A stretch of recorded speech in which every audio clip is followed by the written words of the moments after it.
Wait, Lal Qila red fort होता है ना, कुतुब मीनार, सॉरी कुतुब मीनार, हमने लाल किला देख चुका था, कुतुब मीनार नहीं देखा था। तो कुछ एक्सीडेंट हुआ था, कुतुब मीनार चढ़ते थे कुछ एक्सीडेंट हुआ था, इसलिए बंद कर दिए थे। तो मैंने बोला पापा, तो पापा ने बोला ड्राइवर को कि चलो कुतुब मीनार में दिखा दो। तो उन्होंने कहा कि देखिए साहब अभी तो वो बंद है, आप लोग को तो नहीं दिखा पाएंगे लेकिन बाहर से दिखा पाएंगे। तो ठीक है, ड्राइवर हमें ले गया, तो हमें दिखाता है देखिए सर ये कुतुब मीनार का मेन डोर है। बहुत अच्छा, फिर घुमा के ले गया, लेकिन देखिए सर ये कुतुब मीनार का साउथ डोर है।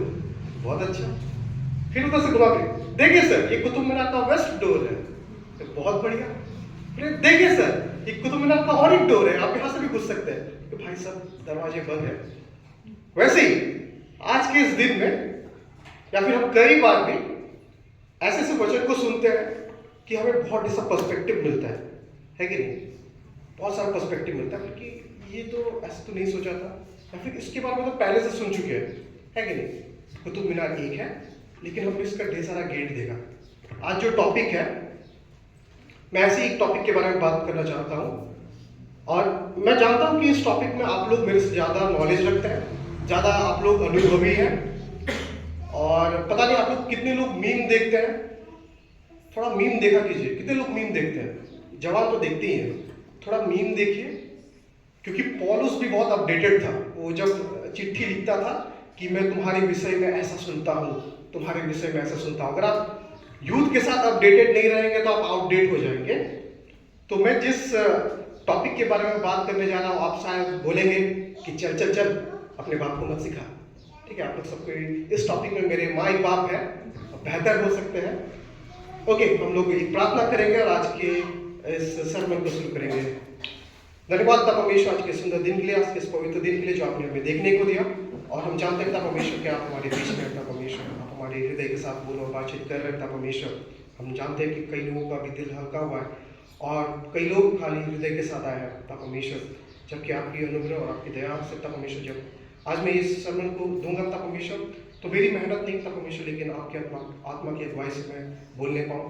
और पिता परमेश्वर सुनने वाले हर एक लोगों के हृदय में आप काम कीजिए और वे सब इस बात को अपने जीवन में अप्लाई करने में उनकी सहायता मदद कीजिए। और बढ़कर पिता परमेश्वर, क्योंकि मैं बांट रहा हूँ, आपका वचन कहता है कि बांटने वाले को सबसे पहले जज किया जाएगा। पिता परमेश्वर इस वचन को मैं अपने जीवन में भी पूर्ण रीति से उपयोग में लाने पाऊँ। पिता परमेश्वर धन्यवाद, हर एक बात के लिए धन्यवाद के साथ इस छोटी सी दुआ को यीशु मसीह के नाम से मांगते हैं।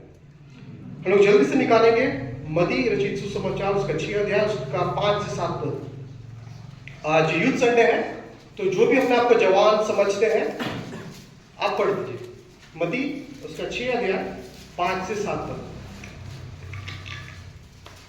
जब तू प्रार्थना करे तो कपटियों के समान न हो, क्योंकि लोगों को दिखाने के लिए आराधनालयों में और सड़कों के मोड़ों पर खड़े होकर प्रार्थना करना उनको अच्छा लगता है। मैं तुमसे सच कहता हूँ कि वे अपना प्रतिफल पा चुके। परंतु जब तू प्रार्थना करे तो अपनी कोठरी में जा और द्वार बंद करके अपने पिता से जो गुप्त में है प्रार्थना कर, तब तेरा पिता जो गुप्त में देखता है तुझे प्रतिफल देगा। धन्यवाद अम्मी। हम लोग इस वचन को कई बार पढ़ चुके हैं और आप कई बात मेरी बातों से भी समझ गए कि आज हम लोग किस विषय में बात करने वाले हैं। हम लोग प्रार्थना के विषय में बात करने वाले हैं। मैं ये विश्वास करता हूं कि आप सभी कोई प्रार्थना करते हैं, और जैसे यहाँ पे वचन कहता है कि जब तू प्रार्थना करे, बहुत ध्यानपूर्वक यहाँ पे शब्द का इस्तेमाल किया है जब। यहाँ पे नहीं लिखा गया है अगर। अगर क्या होता है इफ यू प्रे, लेकिन यहाँ पे बोला गया है जब। जब मतलब हम लोग को करना ही करना है, और जब करना है तो ऐसे करना है। कंडीशन अप्लाइड है कि हमें प्रार्थना करना ही करना है। और कैसे प्रार्थना करना है कि हमें अपने रूम में जाके दरवाजा क्लोज करके सबसे कट ऑफ होके, ऐसा नहीं कि हम रूम जा रहे हैं तब तक फोन लेके जा रहे हैं, तब तो फोन नहीं था। तो उस संदर्भ में इस बात को ऐसे नहीं लिखा गया, मैथ्यू ने ऐसे नहीं लिखा। अपने रूम में फोन के साथ अगर जाते हैं तो उसको स्विच ऑफ कर दे एंड प्रार्थना करें। हम लोग कई बार मीटिंग्स में जाते हैं, कैसे फोन स्विच ऑफ कर देते हैं ना, इंपॉर्टेंट क्लास चलता है हम लोग फोन स्विच ऑफ करते हैं। परमेश्वर से जब हम प्रार्थना करने जाते हैं तो फोन क्यों नहीं स्विच ऑफ करते? मेरे से भी बहुत बार गलती हुआ कि अरे कोई इंपॉर्टेंट कॉल आ गया तो है कि नहीं? लेकिन सबसे ज़्यादा इंपॉर्टेंट क्या है जब हम परमेश्वर से बात करते हैं? तो परमेश्वर खुद है, वो आपसे बात करना चाहता है। तो यहाँ पे कहता है कि जब तू प्रार्थना करे तो अपनी कोठरी में जा और उससे बात कर। हम लोग क्लास मॉडल साइंस में हम लोग को सिखाया जाता था कि प्रार्थना क्या है? प्रार्थना is a conversation with God, है कि नहीं? प्रार्थना परमेश्वर से बातचीत है। कितनों लोगों का सिर्फ बात है, चित नहीं है। मतलब बात किए है, बोले एंड कभी उधर तरफ से रिप्लाई नहीं आया। ऑनेस्टली कोई बात नहीं, मेरे साथ ऐसे हुआ है कि हम लोग खाली बोले हैं। बातचीत क्या होता है? मैं बोल रहा हूँ और कोई बोल रहा है कि नहीं? डायलॉग होता है, वो मोनोलॉग नहीं होता। आप मेरी बात को समझ रहे हैं? बातचीत क्या होता है? डायलॉग, दोनों तरफ से, मैं भी बोल रहा हूँ, आप भी बोल रहे हैं, वो मोनोलॉग नहीं होता है। लेकिन हम लोग कई बार हम लोग प्रार्थना ऐसे ही करते हैं कि, और कई बार हम देखते भी कि ऐसे प्रार्थना किया जाता है। इस वचन के अंत में अगर हम लोग देखेंगे तो शैतान इस वचन को भी रखता है कि अरे प्रार्थना करना जरूरी ही क्या है। अगर हम लोग आगे पढ़ेंगे, मत्ती 6 अध्याय में आगे पढ़ेंगे कि तू उन अन्य जातों की तरफ प्रार्थना ना कर जो बड़बड़ाते हैं, क्योंकि परमेश्वर पहले से जानता है कि तुम्हें क्या चाहिए। और शैतान इसी वर्ड्स को यूज करता है, परमेश्वर को पहले से जानता है, तो क्या ही प्रार्थना करने का जरूरत है। लेकिन मैं आपसे कहना चाहता हूँ कि प्रार्थना जरूरी है। प्रार्थना क्यों जरूरी है? क्योंकि परमेश्वर आपसे बात करना चाहते हैं। बहुत हो गया हम लोग की तरफ से, परमेश्वर ये दे दीजिए, परमेश्वर ये रहा मेरा विश लिस्ट, मेरा कार्ट में ऐड कर दिए हैं, आप अपने तरफ से पेमेंट कर दीजिए। हम लोग करते हैं अमेजोन में, फ्लिपकार्ट में अपना विश लिस्ट लेके जाते हैं। देखिए एक क्राइटेरिया है मेरा, इतना तक हमको जॉब मिल जाना चाहिए, इतना तक बच्चा हो जाना चाहिए, शादी हो जाना चाहिए, गाड़ी आ जाना चाहिए, घर आ जाना चाहिए। हाँ, दिखा दिया आपको। परमेश्वर बोलता है मत सिखाओ हमको, अरे मेरे को पता है पहले से। हम लोग ये भी देखते हैं वचन में, यूहन्ना 9:31 में, कि सारे लोगों की प्रार्थना एक्सेप्ट नहीं की जाती है। बाइबल में खासकर लिखता है कि सब लोग की प्रार्थना एक्सेप्ट नहीं की जाती। बहुत लोग बोलते तो हैं, प्रार्थना तो करते हैं, लेकिन सबको की एक्सेप्ट नहीं की जाती है। और इसीलिए जब आज हम इस बात पे बात करें तो हम इस टॉपिक को रखते हैं, और मैं इस टॉपिक को एक्सपीरियंस कर चुका हूं कि प्रार्थना की कुछ मूल बात, मैं ये विश्वास करता हूं आप लोग इससे ज्यादा जानते हैं, लेकिन प्रार्थना की कुछ मूल बात जो हमारे प्रार्थना में होनी चाहिए, जिससे परमेश्वर हमारी बातों को सुन सके, समझ सके। वो हमें जानता है लेकिन हमसे सुन सके। और जैसे कि मैंने कहा कि प्रार्थना एक वार्तालाप है परमेश्वर से। प्रार्थना परमेश्वर से भी सुनना होता है। वचन कहता है कि यीशु मसीह हर सुबह, एवरी मॉर्निंग, उठ के प्रार्थना करता था, हर सुबह। और यीशु मसीह खुद भी उन्होंने कहा कि पहले उसकी राज और उसकी धर्म की खोज करो। हम लोग कई बार उठ के अपने फोन को देखते हैं, कई बार उठ के हम लोग एक्सरसाइज करने लगते हैं, हम लोग उसकी राज और धर्म को कभी कभी साइड लाइन कर देते हैं। लेकिन यीशु मसीह खुद जानता था, वो खुद परमेश्वर का पुत्र था, उसे पता था कि नहीं, फर्स्ट थिंग फर्स्ट, हमको उठ के परमेश्वर से बात करना है। मुझे नहीं पता आप लोग कितने कोई इस चीज को अप्लाई करते हैं। मैं भी बहुत पहले से अप्लाई नहीं करता था, लेकिन मैं कुछ समय से अप्लाई करते आया हूं और अपने जीवन में, अपने आत्मिक जीवन में परिवर्तन को देखते आ रहा हूं। इसलिए मैं आपको मोटिवेट करना चाहता हूं कि आप लोग उठिए सुबह एज सुन एज पॉसिबल। आप इस कोटेशन के साथ मत जाइए, जब उठो तब सवेरा। 10 o'clock हम लोग बोलते हैं गुड मॉर्निंग, वो सवेरा नहीं है। जल्दी उठिए और प्रार्थना कीजिए, ठीक है? परमेश्वर को बहुत अच्छा लगता है कि आपने अपने नींद को त्याग के आप परमेश्वर के साथ बातचीत कर रहे हैं। कभी कभी हमें हमारे अच्छे दोस्त का जब आधा रात को कॉल आता है ना, जब डिस्ट्रेस कॉल आता है, हम लोग उठाते हैं ना, तो दोस्त को बहुत अच्छा लगता है कि यार 2 बजे ये फोन उठा ले। किसी को आया रात को 2 बजे कॉल? किसी को नहीं आया? आई डाउट आप लोग कैसे अपने दोस्त हैं। तो मुझे बहुत आया है। सो परमेश्वर आपसे बात करना चाहता है और परमेश्वर इस बातचीत के साथ आपसे रिश्ता बनाना चाहता है। मैं आगे कह दूं, इससे आगे मैं जाऊं, मैं मेरा आज का जो प्रार्थना का टॉपिक, प्रार्थना का उत्तर कैसे आता है, कब देता है, ये इस पे ज़्यादा मोटिवेटेड नहीं रहेगा, ज़्यादा बातचीत पे मोटिवेटेड रहेगा। और हम लोग ये भी जानते हैं कि हम लोग का प्रार्थना का उत्तर जब हम लोग मांगते हैं तो या तो हाँ होता है, या तो ना होता है कि मेरे तुम्हारे लिए कुछ बेहतर है, या तो होता है कि अभी रुक जाओ, अभी समय नहीं है। ये हम सबको जानते हैं, ये बेसिक चीज है। लेकिन वो पिता परमेश्वर आपसे बात करना चाहता है, अपने रिश्ते को और गहरा करना चाहता है। एक बार बहुत अच्छे से मेरे पापा ने मुझसे बात की है, बहुत अच्छे से उन्होंने कहा कि अगर बेटा तू अगर सबसे टॉप मोस्ट पोजीशन पे तू चला जाए, अगर तू कैबिनेट सेक्रेटरी भी हो जाए, अगर तेरा मेरा रिश्ता नहीं होगा ना, तो फिर घर खाली खाली लगेगा। और पापा का ये अप्रोच था, जिसके चलते मैं और मेरे पापा के बीच में बहुत ही अच्छा अंडरस्टैंडिंग है, जिसके चलते मैं उनको कुछ भी बोल देता हूँ और वो भी कुछ भी बोल देते हैं मुझे, और मैं बड़ा अनकंफर्टेबल हो जाता हूँ। मेरे पापा यार थोड़ा हद में रहा करो, इतना भी नहीं। बोले कि तेरे को अपना दोस्त बनाना चाहता कि नहीं, आप बात बनिए, वही काफी है। ठीक है, तो परमेश्वर भी हमसे यही चाहता है कि हमसे वो बात करे, कंफर्टेबल हो। वो भी कभी आके आपके पास बोले कि अरे तुमसे कुछ बात है ना। तो हम लोग प्रार्थना की कुछ मूल ऐसे बातों को देखेंगे, क्योंकि हम लोग अगर बाइबल में पढ़ते हैं तो सब कोई, अब्राहम हो, मूसा हो, यूसुफ हो, याकूब हो, दाऊद हो, दानियल हो, सब कोई का प्रार्थना भरा जीवन था। गिdeon का प्रार्थना भरा जीवन था, सब कोई का प्रार्थना भरा जीवन था। तो पहली बात जो मैं आपसे कहना चाहूंगा प्रार्थना की मूल बातों में, कि हमारे प्रार्थना में पश्चाताप होना चाहिए। हम लोग इस बात को लूका उसका 18 अध्याय 9 से 14 पद में देखेंगे। बहुत लंबा पैसेज है, मैं आपको बता देता हूँ वहाँ पे होता क्या है कि एक फरीसी और एक चुंगी वाला होता है। ये कहानी हम सब जानते हैं, ये दृष्टांत हम सब जानते हैं। और वो फरीसी प्रार्थना में बड़ा प्रोक्लेम करता है कि मैं तो टाइप देता हूँ, मैं तो ये करता हूँ, उपवास रखता हूँ एंड सारे धार्मिक काम करता हूँ। लेकिन वो जो चुंगी लेने वाला होता है, वो कहता है कि मैं उस योग्य भी नहीं कि मैं आपकी ओर देख सकूं। वो अपने आप को हम्बल करता है, वो पश्चाताप करता है। क्या आपकी प्रार्थना में पश्चाताप है कि आप अपने विश लिस्ट के साथ पहुंच जाते हैं कि परमेश्वर देखिए हम पिछले सप्ताह का काम किए थे, अब आपका बारी।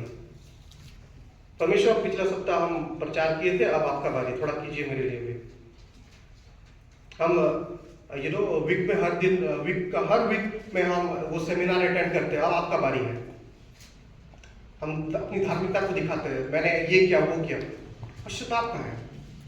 पश्चाताप बहुत जरूरी हो जाता है आज के इस दिन में, क्योंकि पहला यूहन्ना ऐसे कहता है कि अगर हम पश्चाताप नहीं करेंगे तो हम झूठ बोल रहे हैं, और सबने पाप किया है। और वचन ये भी कहता है कि सब उस महिमा से रहित है। हम लोग हर दिन कुछ ना कुछ जाने अनजाने में कुछ ऐसे गलतियां कर ही बैठते हैं। बीते दिन मैं एक भाई को मैं सुन रहा था कि अगर एक बच्चा पैदा होता है, चाहे उसे कोई भी ट्रेन ना करे, वो अगर जब बड़ा होगा तो उसकी कुछ ऐसे बदमाशी करेगा, वो छीनेगा। बोले क्या, वो तो कोई सिखाया ही नहीं। वो पाप भरा नेचर हम लोग को बचपन से ही है। हम लोग चाहते कहीं ना कहीं से हम पाप करें। हम लोग आज परमेश्वर को अपना लिए, फिर भी हम कहीं ना कहीं तो पाप हो ही जाता है, क्योंकि ये शरीर है, वो चाहेगा कि हम पाप को करें। इसलिए अपनी प्रार्थना में हम उस पश्चाताप को हम लाएं। हम लोग अगर शैतान भी कई बार ऐसे बातों को रखता है कि हमने अगर परमेश्वर को पा ही लिया है, तो फिर यीशु मसीह को ग्रहण कर लिया है, तो पश्चाताप करने की क्या जरूरत है। हम लोग एक बहुत अच्छी उदाहरण को हम लोग देखेंगे, प्रेरितों के काम उसका 8 अध्याय उसका 21 से 24 पद। यहाँ भी मैं इसकी पृष्ठभूमि को बता देता हूँ।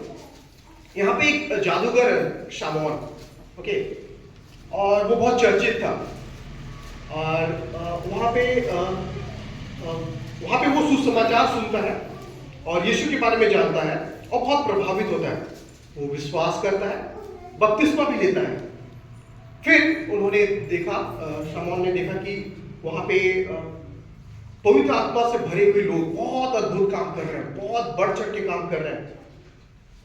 तो ये जादूगर उसके पास जो जाता है, जो विश्वास, जो बपतिस्मा या फिर कन्वर्ट हो गया था, आज की भाषा में कन्वर्ट हो गया था, वो गया और बोला कि मुझे भी ऐसी सामर्थ चाहिए, मैं क्या करूं, ये पैसा रख ले और मुझे ये सामर्थ चाहिए। उसे ये रिप्लाई मिलता है कि जाओ, प्रार्थना करो और माफी मांगो। वो कहता है, शामौन कहता है कि तू मेरे लिए माफी मांग ले। ऐसा नहीं होता है। हमें खुद के लिए, खुद के पापों के लिए खुद से माफी मांगना है। आप अगर गिल्टी नहीं है, आप अगर रिपेंट नहीं कर रहे हैं, तो परमेश्वर आपसे कुछ कहना चाहता है, वो आप नहीं सुन पाएंगे। हम लोग बहुत जल्दी दूसरे के ना गलती को बहुत जल्दी जज कर देते हैं। अरे उसका वो ऐसा है, उसलिए उसके साथ ऐसा हो रहा है। क्वेश्चन कहता है कि अगर हम जज करेंगे तो सबसे पहले हमें भी जज किया जाएगा।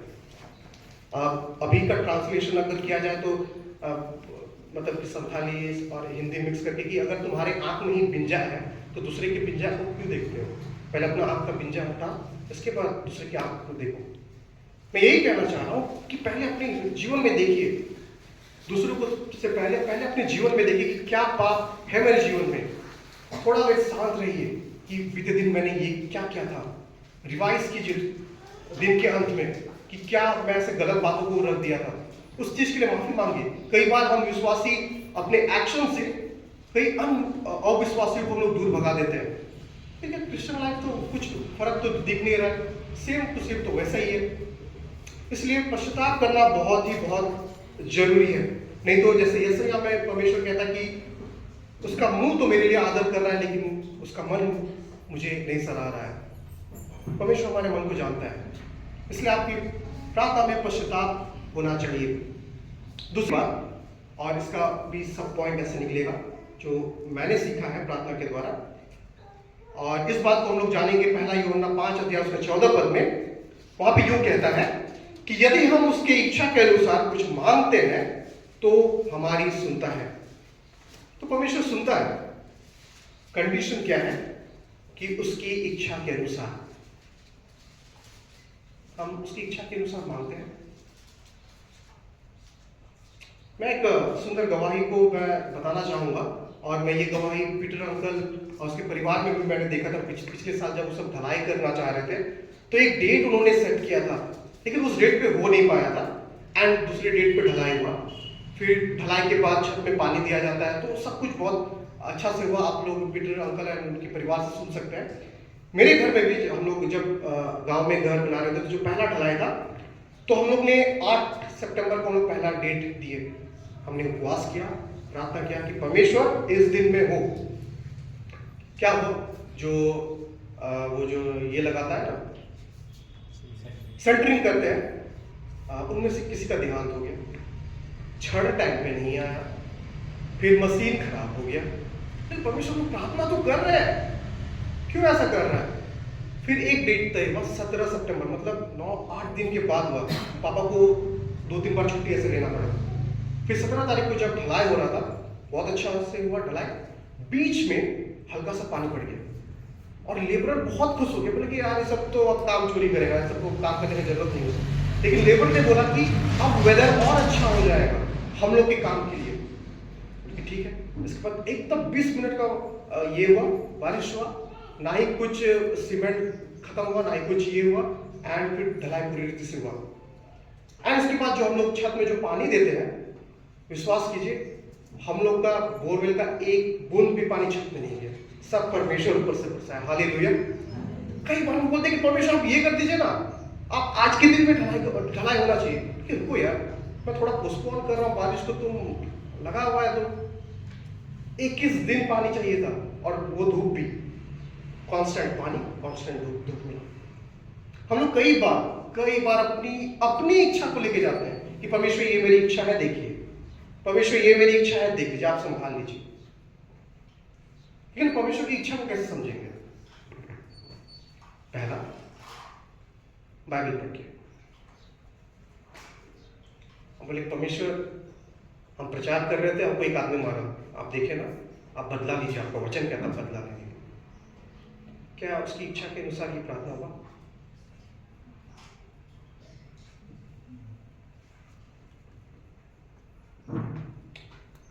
और कई बार हम परमेश्वर की इच्छा को कब जानते हैं?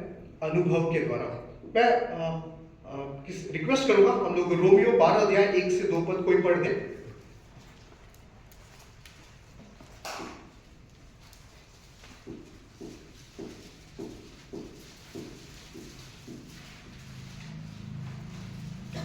रोमियो 12 अध्याय 1 से 2 पद कोई पढ़ दे। इसलिए हे भाइयों, मैं तुमसे परमेश्वर की स्मरण दिलाकर विनती करता हूँ कि अपने शरीरों को जीवित और पवित्र और परमेश्वर को भावता हुआ बलिदान करके चढ़ाओ। यही तुम्हारी आत्मिक सेवा है। इस संसार के सदृश न बनो, परंतु हम तुम्हारे मन के नए हो जाने से तुम्हारा चाल चलन भी बदलता जाए, जिससे तुम परमेश्वर की भली और भावती और सिद्ध इच्छा अनुभव से मालूम करते रहो। यस, मालूम करते रहो। जब हम लोग प्रतिदिन प्रार्थना करेंगे, वचन को पढ़ेंगे और अपने अनुभव से देखेंगे कि ये हमारा मेल खा रहा है कि नहीं खा रहा है, तब हम जानेंगे कि परमेश्वर को क्या भाता है। इफिसियों 5:10 में कहता है, और ये परखो कि प्रभु को क्या भाता है। जब दानियल उस शेर की उस मान में जब उसे डाला गया, अब वचन पढ़िए, वो पैनिक नहीं किया कि अरे परमेश्वर आप हमको ड्रीम भी दिखाते हैं, हम 3 बार प्रार्थना भी करते हैं, आप ये क्या कर रहे हैं आप। वो कहीं भी पैनिक नहीं किया, एक्सेप्ट किया, आपकी इच्छा हो, इट्स ओके। सदरक मेशक अबेदनगो को देखता है, अगर परमेश्वर हमें नहीं भी बचाएगा चलेगा। क्या आपको चलेगा? परमेश्वर आज हमको अब खाना ना भी दे चलेगा, चलेगा। परमेश्वर आपको नौकरी ना भी दे चलेगा। बहुत टफ है, लेकिन हम लोग जानते हैं कि परमेश्वर के पास सब भली वस्तुएं और वो हमें समय के मुताबिक देता है। ऐसा नहीं है कि परमेश्वर आपकी बातों को नहीं सुनता है। हम लोग उसी भाग से हम लोग एक सब पॉइंट को देखेंगे। हम लोग वचन संहिता 34 उसके 15 पद को अगर पढ़ेंगे, आप लोग नोट डाउन कीजिए, मैं लिखा हूं। यहाँ पे कहता है, यहोवा की आंखें धर्मियों पर लगी रहती है और उसकी कान भी उनकी दुहाई की ओर लगे रहते हैं। परमेश्वर की कान धर्मियों की ओर लगी रहती है। लेकिन धर्मी कैसे होना है? कौन धर्मी है? कोई धर्मी है? आप लोग बहुत ऑनेस्ट है कि आप लोग धर्मी नहीं, आप लोग को ऐसे बोल रहे हैं, आप लोग पहले से पश्चाताप कर रहे हैं। Very nice. परमेश्वर का वचन कहता है कि वो धर्मी की ओर उनका कान लगा रहता है। इंग्लिश ट्रांसलेशन में देखेंगे कि जो रॉन्ग नहीं करता है।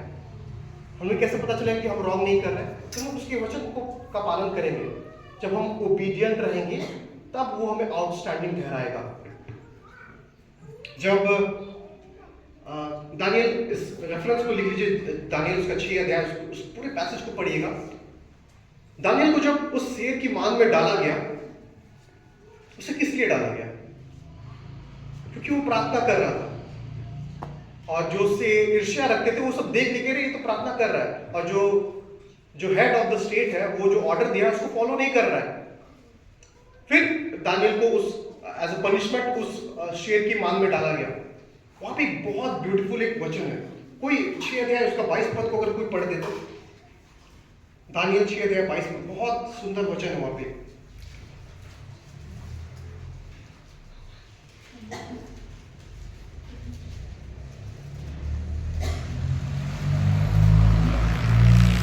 मेरे परमेश्वर ने अपना दूत भेजकर शेरों के मुंह को ऐसा बंद कर रखा कि उन्होंने मेरी कुछ भी हानि नहीं की। इसका कारण यह है कि मैं उसके सामने निर्दोष पाया गया, और हे राजा, तेरे सम्मुख भी मैंने कोई भूल नहीं की। मैं परमेश्वर के सामने निर्दोष पाया गया। क्या परमेश्वर जब आपको इस समय मुश्किल हालात में देखेगा तो वो देखेगा, वो कह सकेगा कि आप निर्दोषी हैं? और जब आप निर्दोषी होते हैं तो आप दूसरों की नजर में भी निर्दोषी ठहरते हैं।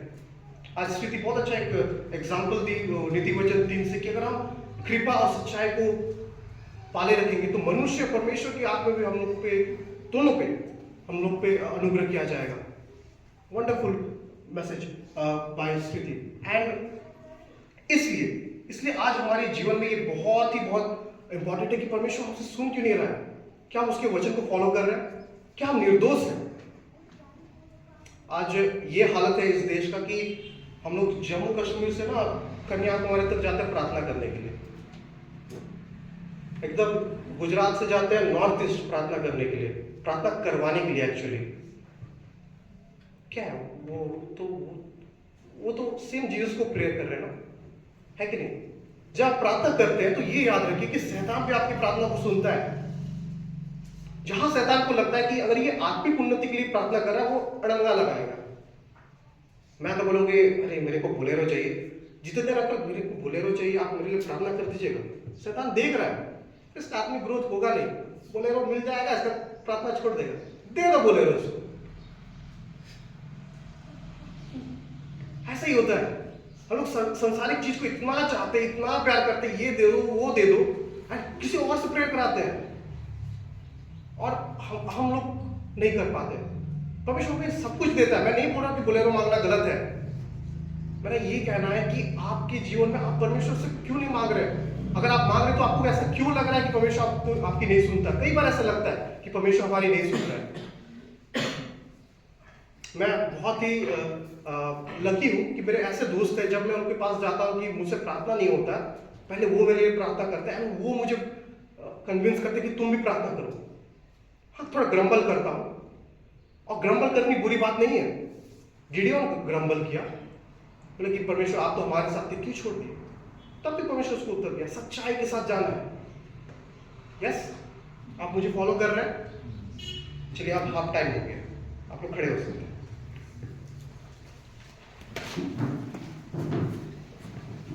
आप लोग को एक चीट मिला है, किसको किसको नहीं मिला आप लोग बोल सकते हैं। ये चीट किसको किसको नहीं मिला है? ये चीट किनको किनको नहीं मिला? पीछे भी थोड़ा देख लीजिएगा, सबको को मिला है।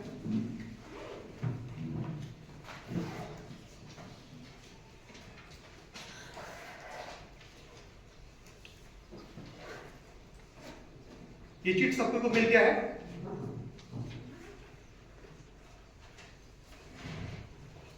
ओके, मैंने अभी एक बात कहा कि हम लोग दूसरों से प्रार्थना करवाते हैं। क्या ये मैं मोटिवेट कर रहा हूं कि अपना प्रेयर रिक्वेस्ट नहीं देना चाहिए? बिल्कुल भी नहीं। आज हम लोग क्या कहा कि धर्मी जन की प्रार्थना, विश्वास की प्रार्थना तोड़ती है सारे बंधन। अगर इसका हम लोग रेफरेंस देखेंगे तो वचन कहता है कि अगर इसमें जेम्स याकूब उसके 5 अध्याय में कि अगर हम दूसरों के लिए प्रार्थना करेंगे तो उन लोगों की सारी बंधन टूटी जाएगी, क्योंकि जो धर्मी जन है और जो विश्वास की प्रार्थना सारे बंधन को तोड़ती है। इस समय आप लोग अपना पेन लीजिएगा, आपके पास पेन होगा, आप अपना नाम लिखिए उसमें।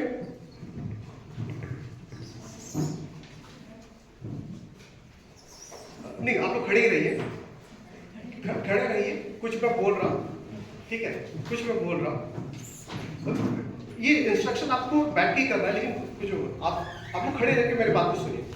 उसमें आप लोग अपना नाम लिखिएगा, फोन नंबर लिखिएगा, और 2 पॉइंट है। पहला पॉइंट, आपको इस साल में आत्मिक रीति से आप परमेश्वर से क्या चाहते हो उस बात को लिखिएगा। हो सकता है कि आप चाहते हैं कि आपके घर में प्रार्थना की वेदी हो, आप चाहते हैं कि बाइबल को 3-4 बार पढ़े, पूरे बाइबल को, जो भी आत्मिक रीति से जो आपकी उन्नति में सहायता करेगा उस पॉइंट को लिखिएगा। और सेकंड पॉइंट में आप ये लिखिएगा कि आप सांसारिक रीति से परमेश्वर से क्या चाहते हैं। मुझे अच्छा हेल्थ दीजिए, मैं पिछले साल से बेटर फिटर हूँ, अच्छा फिट रहूँ, एक अच्छा बेटा रहूँ, मुझे नौकरी मिले, उन्नति मिले।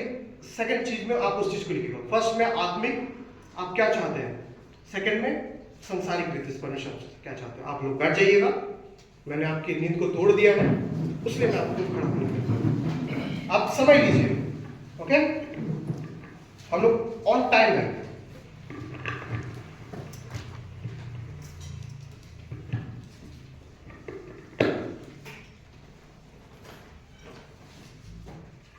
आप लोग अभी लिखिए, आप लोग अभी लिखिए, इस चीज को हम लोग डिले नहीं करेंगे, अभी लिख लीजिए।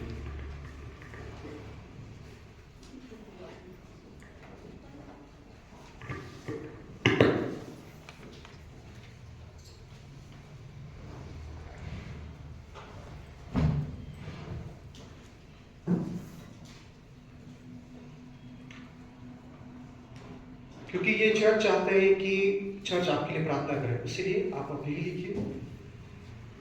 और जो आज का जो टॉपिक है कि बहुत सारी घटनाओं से प्रेरित होके आज का टॉपिक बना है, क्योंकि ये टॉपिक मैं नवंबर में तैयार किया था, लेकिन इस टॉपिक को प्रिपेयर करते करते मैं किसी और टॉपिक में चला गया, इसलिए नवंबर में कुछ और टॉपिक में शेयर किया।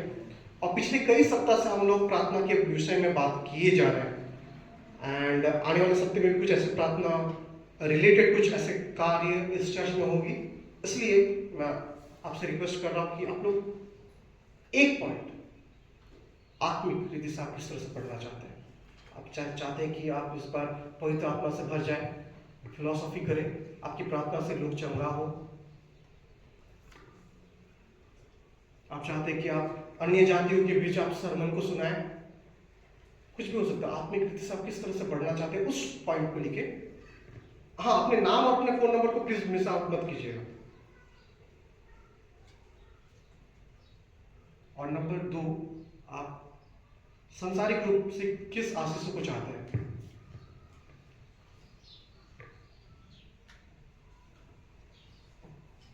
अच्छा, किसी के पास पेन नहीं तो बोलिएगा आपको।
अभी फिलहाल एक पे फोकस कीजिए, वो इवेंचुअली हम लेते रहेंगे, ठीक है? अगर इसमें एक ही पे फोकस कीजिए।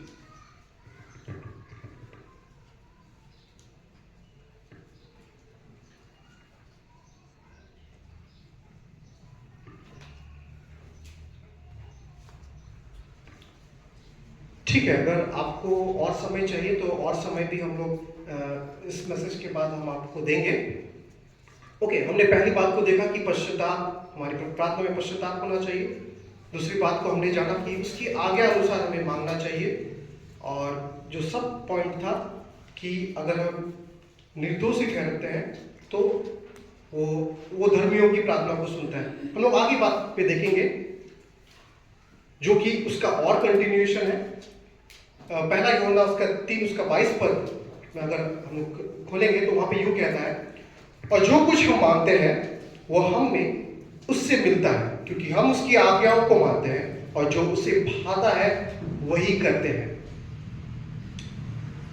क्या कहता है कि वो हमें परमेश्वर से मिलता है, लेकिन जो उसकी आज्ञाओं को मानते हैं और आज्ञा वो जो उसको भाता है।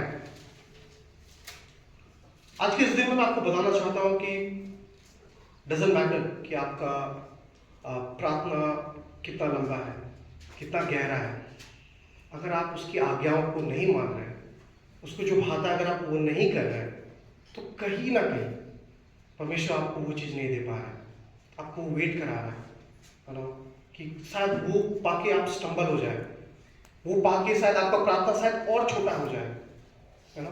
पहले हम लोग कई बार हम लोग अपने जीवन में देखते हैं ना कि परमेश्वर आप हमको कॉलेज के साथ ब्लेस कीजिए। जब कॉलेज मिल जाता है तो छोटा हो जाता है, प्रार्थना ही छोटा हो जाता है हम लोग का। तो कई बार परमेश्वर हमसे यही चाहता है कि हम उसकी आज्ञाओं को मानते रहें, और जब हम उसकी आज्ञाओं को मानते हैं तो परमेश्वर कहता है कि वो बिना पक्षपात किए हुए देता है, और वो हमें बार बार हमें प्यूरिफाई करता है। और सबसे बड़ी बात, जब हम प्रार्थना करते हैं और सुनना चाहते हैं परमेश्वर से लगातार, तो वचन कहता है, जो आखिरी बात है यूहन्ना उसके 15 अध्याय में देखते हैं, वहां पे कहता है कि अगर तुम मुझ में बने रहो तो मैं तुझ में बना रहूंगा। और उसके आगे पीछे ये भी कहता है कि परमेश्वर मुझ में बने हुए हैं। तो आप सोचिए, जब आप आज्ञाओं को मानेंगे, आज्ञा को पूरा करेंगे, उसकी इच्छा अनुसार चलेंगे, उसकी इच्छा अनुसार प्रार्थना करेंगे, तो आप में यीशु वास करेगा, और वो यीशु जिसके अंदर परमेश्वर वास करता था। कितनी अद्भुत बात है ना।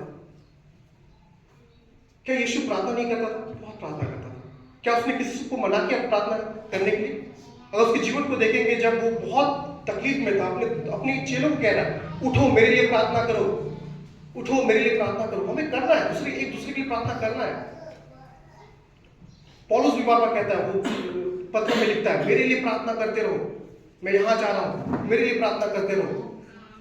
लेकिन आप उस चीज को इमेजिन कीजिए, जब यीशु प्रचार कर रहे थे और उसके पास 5,000 से ज्यादा की भीड़ थी, क्या वो पैनिक किया? अरे क्या चिल्ला, शादी आ गया, अरे एक बोरा चावल घट गया, कहां से होगा? हम लोग कैसे पैनिक करते हैं? सपोज अभी किसी को शेर की मांग में डाल दिया जाए, हम लोग सुबह प्रार्थना करके आए ही आए, लिटरली मैं कहता हूं सबको प्रार्थना करने लग जाएंगे,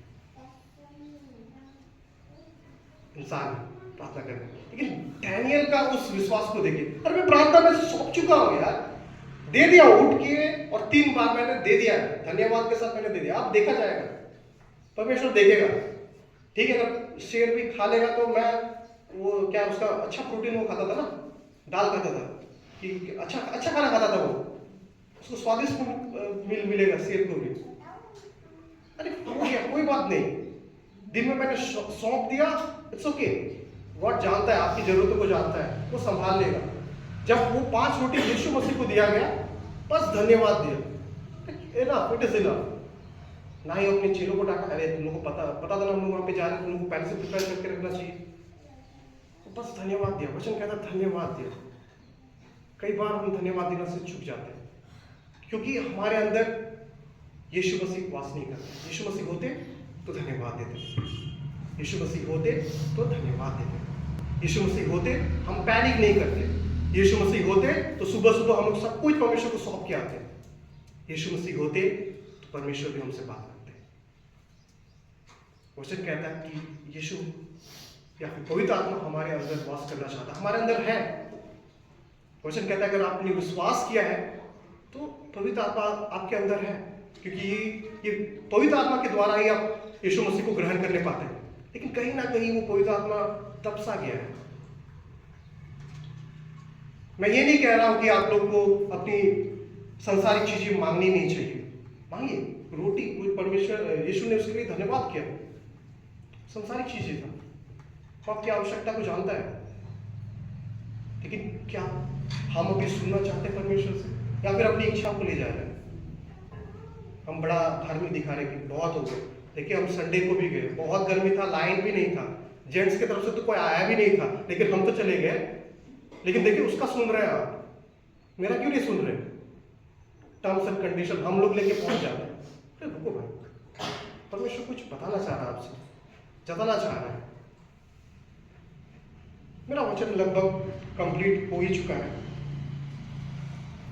और अद्भुत बात यह है कि जब हम परमेश्वर या फिर यीशु में जब हम लोग इस बात को फॉलो करते हैं कि तुम मुझ में बने रहो तो मैं तुझ में बने रहूंगा।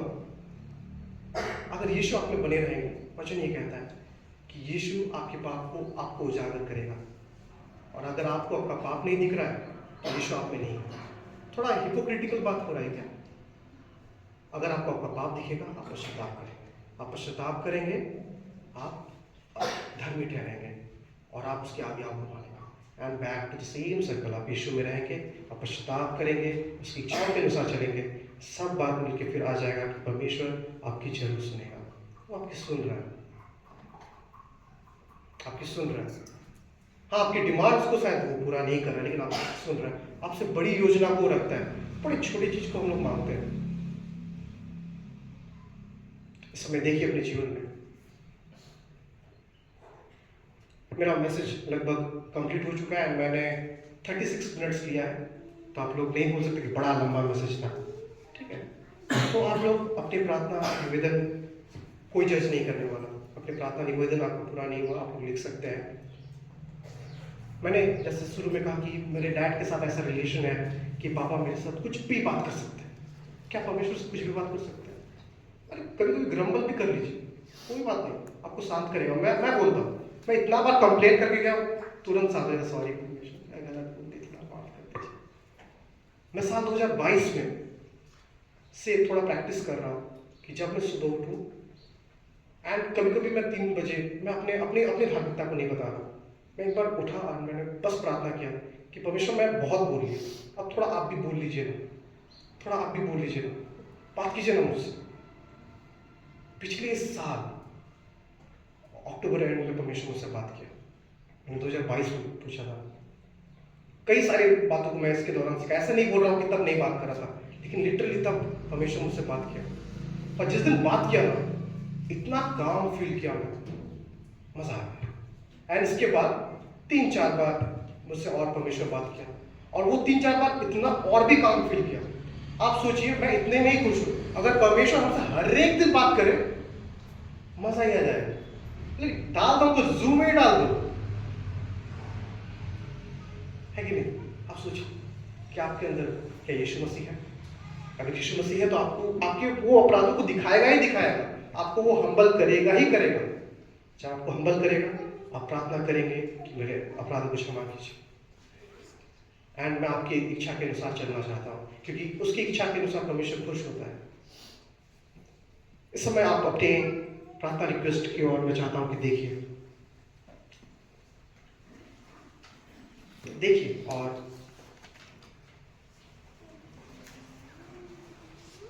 मैं अपने वचन को, अपने मैसेज को कंक्लूड करूंगा। मैंने कहा था कि पापा मेरे साथ बहुत क्लोज है। एक बार पापा मुझे रात के 2 बजे उठाते हैं कॉल करके, और मुझे बोलते हैं, शशि क्या कर रहा था, सो रहा था क्या? नहीं पापा, 2 बजे रात को कौन सोता है, जगे हुए थे, बोलिए ना। हमने 2-3 घंटा बात किया। हालेलुया। बाप और बेटे में कितना बात होता है, अरे सामान लाया क्या, अरे गधा नहीं लाया, बस ये हुआ। पापा आपसे 2-3 घंटा बात कर रहे हैं, और उसके बाद कई बार ऐसे हुआ, क्या कर रहा था, पढ़ रहा था, समय होगा बात कर सकता हूँ। आज परमेश्वर आपसे बात करना चाहता है, क्या तुमसे बात कर सकता हूँ? अजीब टाइमिंग में आपको कॉल करेगा। आप ऑफिस में होंगे तब बोलेगा बात कर सकता हूँ। आप सुबह उठेंगे, बात कर सकता हूँ थोड़ा सा। आप किचन में होंगे, बात कर सकता हूँ। आपका क्या रिस्पॉन्स होगा? एंड आपसे वो बात करना चाहता है। अगर मेरे जैसे आप, बहुत कोई मुझे जानते हैं, मेरा एक टाइम में प्रेयर लाइफ था ही नहीं। मरियम मैम ने मुझे प्रेयर करना सिखाया। एक बार वो मुझे बोली थी, प्रेयर रिपीट करो, परमेश्वर पिता आप मेरे अपराधों को, क्या, हाँ आप मेरे अपराध, ऐसे प्रेयर आप स्टार्ट कीजिए, कहीं से तो स्टार्ट कीजिए। आप अपने प्रेयर रिक्वेस्ट को लिख चुके हैं? कितने कोई नहीं लिखे हैं? अगर आपका प्रेयर रिक्वेस्ट नहीं है तो मैं तो मानता हूँ कि आप लोग के जीवन में परमेश्वर अद्भुत रीति से कार्य कर रहा है। हालेलुया। आप अपने प्रेयर रिक्वेस्ट को थोड़ा सा देख लीजिए। और इस समय आप लोग आजू बाजू के लोगों को देखिए, तो कोई ऐसे है कि एक ही घर के हैं? अगर आप लोग एक घर के हैं तो मैं चाहूंगा थोड़ा आप लोग जगह शिफ्ट कर लीजिए।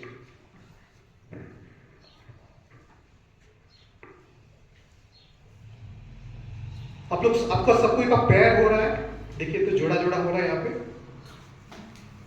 कहाँ पे जोड़ा नहीं हो रहा है? कोई एक जन अंकल के साथ बैठ सकते हैं, और कोई आप भाई नहीं, पहली बार आए हैं राइट? आप तो पीछे से सिखा के साथ बैठ सकते हैं।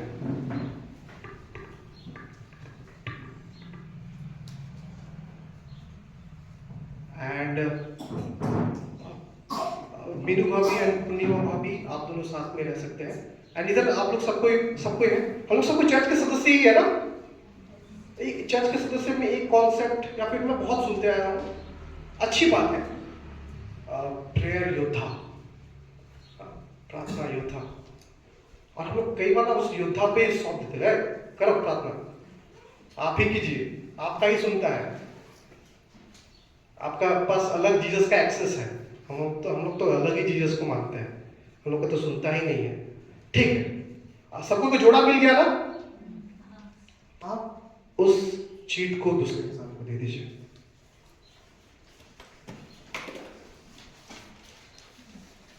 मीनू भाभी आप पूर्णिमा भाभी को दीजिएगा, पूर्णिमा भाभी आपको देंगे। आप शर्माइए नहीं कि आपका प्रेयर रिक्वेस्ट क्या है। आप उनके प्रेयर रिक्वेस्ट को देखिए, नाम पढ़िए, उसकी आत्मिक आवश्यकता क्या है, शारीरिक आवश्यकता क्या है या संसारिक आवश्यकता क्या है। उनका नाम है, उनका फोन नंबर है। अब चर्च आपसे चाहता है, अभिषेक शशि हाजरा नहीं, चर्च चाहता है आपसे कि आप लोग प्रेयर करें। संडे को, नीचे संडे है, मंडे को, ट्यूसडे को, वेडनेसडे को, थर्सडे को, फ्राइडे को, सैटरडे को। चर्च के बाद आप लोग अपने पार्टनर से पूछ लीजिए आप लोग शाम को या दिन को, सुबह को कब फ्री रहते हैं। फोन नंबर है, कॉल कर लीजिएगा। ठीक। पौलुस का प्रार्थना लेटर में होता था, हम लोग कॉल पे नहीं कर सकते? कर सकते? कर सकते? चर्च कर सकते? और क्या हम लोग सिर्फ प्रेयर योद्धा पे डिपेंडेंट हो? हम लोग को भी प्रेयर सोच सकता है ना परमेश्वर। आप अपने पार्टनर के लिए बोझ रख सकते हैं। मैं चाहता हूं कि आप लोग ये 7 दिन करें। अगर आपको अगुवाई मिलती और आगे करने का, तो आप लोग और आगे कीजिए और आप अपने पार्टनर से जान पाएंगे कि और उसकी आत्मिक आवश्यकता क्या है, उसकी शारीरिक आवश्यकता क्या है। ये आज का प्रेयर रिक्वेस्ट जो हम लोग सेशन करेंगे उस भाग का नहीं है, ये हम साल भर का पूछे थे। साल भर में आपको क्या आत्मिक रीति से आपको अगुवाई चाहिए और शारीरिक रीति से। याद रखिए कि परमेश्वर आपसे बात करना चाहता है, वो कुछ कहना चाहता है। वो आपसे कहता है चुप हो जाओ, मैं परमेश्वर हूं। 46:10 be still and know God. इसी बात के साथ मैं आज के इस वचन को एंड करना चाहूंगा।